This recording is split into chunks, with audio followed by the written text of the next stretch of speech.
ministry. This is Sister Beatriz, and it's Good Friday, and it's a beautiful, absolutely beautiful day. It's a day in which we wanted to be with you in a way so that we can live it together amid this strange circumstances, right? That we're all locked up.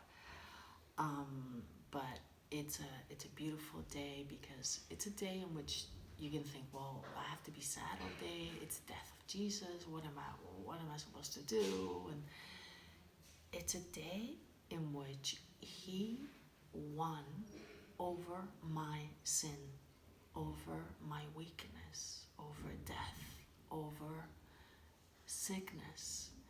And because the resurrection's coming, so it's a day in which He opens up heaven for me so that I can get to heaven, so that each one of us can get to heaven. And so it's a day in which we thank God and we receive His salvation. So it's an absolutely beautiful day, and it's a day in which I invite you to in order to be able to receive all this love, just take it won't take you long, but just take a gospel, say Matthew, and read it. Read the crucifixion slowly, asking for the grace to take it personally, to live it in a personal way. It's not just general, it's each one of you. And it's a relationship of love. It's Jesus dying for each one of you, for each one of us, right? So you're worth the blood of Christ. So every time you doubt of God's love, every time you doubt of yourself, you get discouraged, look at Him and ask the grace to be able to receive this love in a personal way. By the way, before I go on, I want to thank Alicia for the beautiful painting, that we received, that we have it here in the temple, and we loved it. So,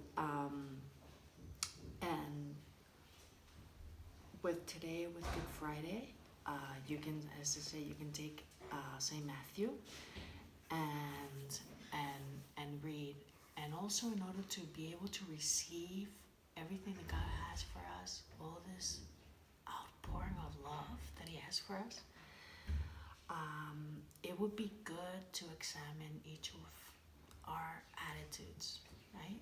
And we can see in this gospel, several attitudes. And I'm going to point just four attitudes in order to examine ourselves and see maybe what are the obstacles that we place so that we're not receiving this love that is the meaning of our lives and what gives us worth.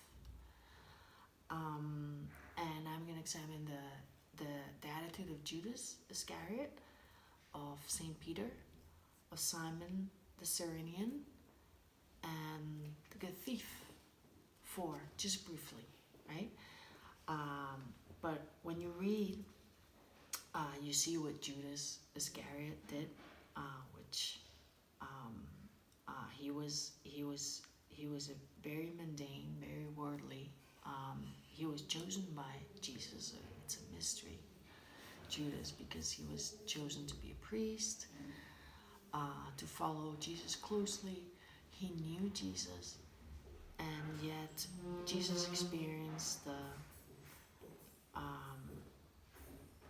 of being denied, of being rejected by one of His closest ones. It wasn't just people who didn't know Him, but one of His closest ones, right?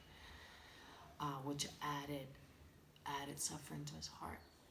But Judas was always thinking of how, he was thinking of marketing. He had the money, he wanted to do things his own way, you know, because he didn't really trust Jesus was really practical. So he went to the high priest and said, hey, you know, I can hand him over. You know, I can tell him where he is, you know, and if you give me money. And so he received it. And Judas' story is in Matthew 27, from 3 to 10. But it says something terrifying here, because once he realized what he had done, once Jesus was taken, he said, he departed and went off and hanged himself. He killed himself. He committed suicide because he was so desperate, right? So sometimes we can have this attitude of, this salvation is not for me. I'm not worth everything. I'm not worth heaven. You know, there's no solution for me. Jesus doesn't really love me. People say, but I don't. So this was the attitude of Judas, right? He didn't believe salvation was for him also. It was for him, but he didn't take it. He didn't want it. He didn't receive it. So that's one attitude. The other attitude is that of Peter. And Peter is completely opposite, because Peter, I mean, what Peter did was pretty bad. It was pretty bad. He was all brave, you know. He was like, I'll follow you, you know, and I'll give my life for you. And Jesus was like, yeah, you watch your words, you're going to deny me 3 times. He's like, no way, no way. So anyway, when he does deny Jesus, realizes what he has done, he just enters into the shock, you know. It's like, what did I do? My goodness. So he starts crying and crying and crying, and he realizes his own sin, his own misery, and doesn't become desperate, but reaches out to Jesus and begs for his mercy. And that's a beautiful attitude that we can have, you know, and that we ask for the grace, because it doesn't really matter what our sins are. It doesn't really matter what we've done. It doesn't really matter, as long as we acknowledge it, as long as we reach out and open our hands and say, you can save me, and I do believe it, right? So this is Peter. And then we've got Simon the Cyrenian in Matthew 27, where is it? 32.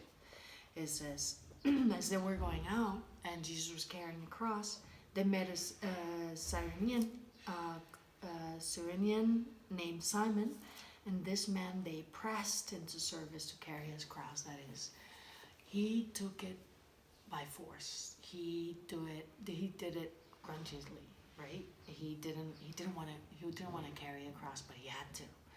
So sometimes we can also have this attitude of any suffering that we receive, a humiliation, anything that doesn't go our way, and we start complaining, our hearts become bitter, and we start, you know, we reject it, you know, because we don't understand, because we don't like it, you know, and we don't see God behind that. It's very healthy to have this attitude of, okay, whenever there's a humiliation, a situation I don't like, I don't understand, God sends it, and he loves me. God is sending me this cross, and he loves me. If I have that attitude, I can receive everything, because I can have the eyes or the vision of seeing God and taking care of me in every single circumstance, even the bad ones, you know.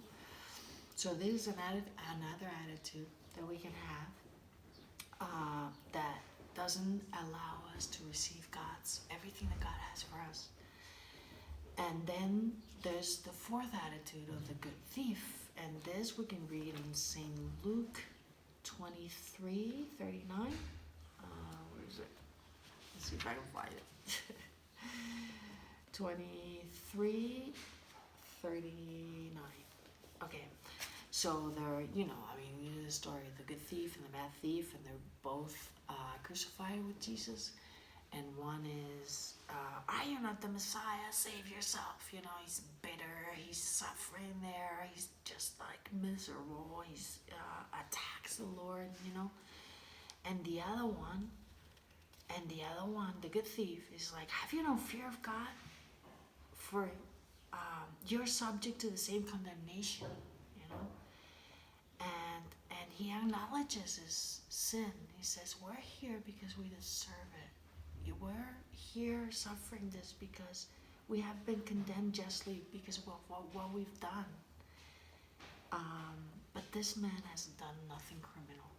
He's not a criminal like we are, you know.